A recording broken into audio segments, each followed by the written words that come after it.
Ngo-2020 iSouth Africa yathola u-500 billion. Yashona leyo mali leyo. Sanibonani, ngiye ngizwe kuthiwa the truth shall set you free. So lalela mntomnyama, iSouth Africa yathola u-500 billion. Yashona leyo mali. Ndoda yamadoda, awazi wena? Awazi? Asiqale.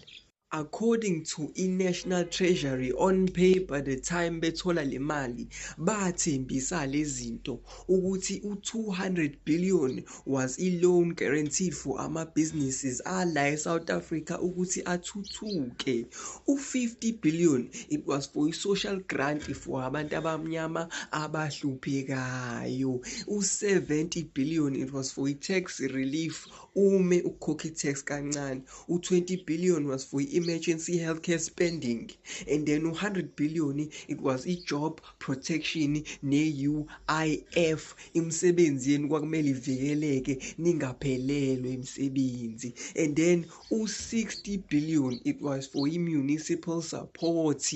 Omunye umuntu uzoyibuza ukuthi le mali engaka was meant ukuthi isiza abantu eSouth Africa, pho konakalaphi? Thula ulalele. Asiqale kwi-health sector. Understand mntomnyama ukuthi u-2.1 billion wantshontshwa kwi-health sector bethembise ukuthi bazoprovide ibhedlela with ama-personal protective equipment. That time iphumile itender, and according to i-special investigative unit eGauteng enyama iphele eGoli, uBandile Masuku, the health MEC was implicated. Watholakala kwisigeme sa-125 million ngesikhathi bepromise ukuthi bazoprovide ibhedlela with ama-personal protective equipment. Understand ukuthi wasebenzisa ikhampani yathanda isizwe Diko, i-husband ye-presidential spokesperson uKhusela Diko. He used le company to fund umntshontsho wale mali le, kodwa-ke awuzwanga ngami. Number 2, ama-food parcels. Understand mntomnyama ukuthi ama-municipality charged u-1,300 for one food parcel. Kodwa if you do the research ubuka lama-food parcels ayenikwa abantu, they only cost u-350. That means ukuthi khona imali eyayiphaketheni lo muntu. Understand mntomnyama ukuthi eKwaZulu Natal kwalahleka imali engango-15 million yadisappear.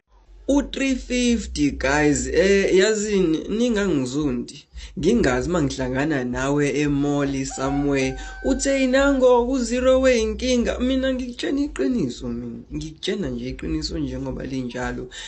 Sanibonani, ngiye ngizwe kuthiwa the truth shall set you free. So lalela mntomnyama, u-350 iSouth Africa received imali engango-500 billion, and then our Lord and Savior, our great hero uPresident Ramaphosa decided ukunika abantu imali engango-350 khona bezokwazi ukuthi bathenga ukudla balale bedlile.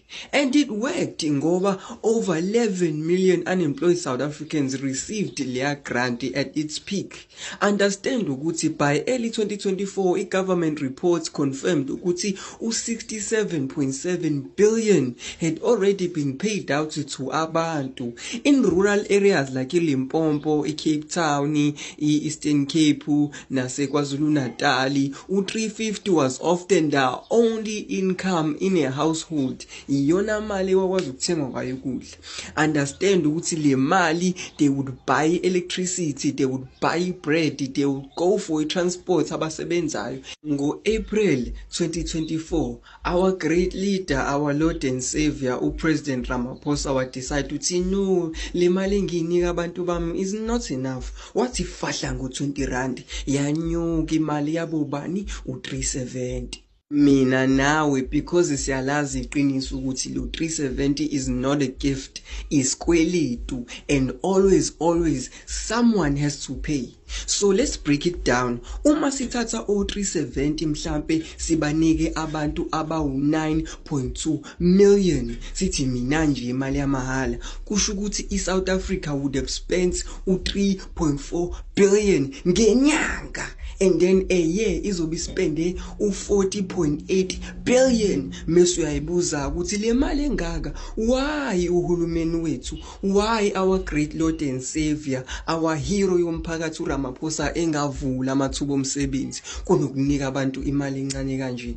Understand ukuthi le mali yo350 idlula ngisho ibudget ye Department of Small Business Development. Understand ukuthi lebo 350 laba badlula ngisho i-entire budget yonyaka wonke for i-Free State. South Africa is already drowning in u5.2 trillion in national debts. Siseskweletini and lento is serious. Lento is like we borrow 1 billion per day just to survive. Understand ukuthi phela imali yazala, i-interest is huge guys, cause thina we owe u300. Hello Mzansi, welcome to Mgosa Mzansi. If today is your first time visiting this channel, please do the right thing and click the subscribe button. You know, I always wonder ukuthi lo mfana lo abathing zero lapha ku TikTok uthatha budonke leti gaxa lahlala tikhuluma ngema government officials. So this time he is exposing ANC, exposing uRamaphosa kesana ukuthi kungani kunga-create ama-job opportunities, kungani baholelwa bo-350 imali bazise bayikhuphulile no in-370. So semvila ihlahlela yonke inkulumo yakhe, nanoma engabe inkulumo yakhe inala kungapheleli khona, nami ngithathe ngahlanganisa ngoba nayo besayivela imaqezuqezu sengiyithola nje lapha enkundleni yokuxhumana.